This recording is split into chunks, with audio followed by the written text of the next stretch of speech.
Қарағанды облысы Нұра ауданы Қараөй-Жалпы орта білім беретін мектебінің 8-ші сынып оқушысы Молоков Сергей. Қан сонарда бүркітші шығаданға. Абай Құнанбаев. Қан сонарда бүркітші шығаданға. Тастан түлкі табар андығанға.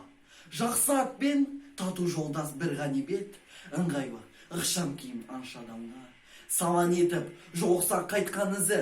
Сағадан сымпын қағып із салғанда, бүркітші тау басында қағушы ойда, іздің бетін түзетіп андағанда. Томағасын тартқанда бір қырымнан, қыран құс көзі көріп самғағанда, төмен ұшсам түлкі өрлеп құтылар деп, қанды көз қайқан қағып шықса аспанға.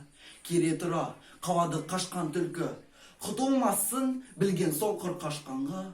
Аузын ашып қоқақтап тісін қайрап, ода талас қылады шыбын жанға. Қызық көрер, көңілді болса аңшылар, шабар жерін қарамай жығылғанға. Қырық пышақпен қыржындап тұрған түлкі, одағы осау жау емес қырампанға. 8 найза қолында көз аудармай, батырда аял қылмайды ертең таңға. Қанат құйрық сұлудап ысқырады, көктен қыран сорғау құйылғанда. Жарқ, жорқ етіп екеуі айқасады, жеке батыр шыққандай қан майданға. Біреуі көк, біреуі жер тағысы, адам үшін батысып қызыл қанға. Қарапбақ бүркіт қара, түлкі қызыл, ұқсайды хасса сұлу шомылғанға. Қара шашын көтеріп екі шынтақ, ода бүлк-бүлк етпеймен сипағанда. Әппақ ет, қып-қызыл бет, жап-жаманаш, қара шаш қызыл жүзді жаздырғанда.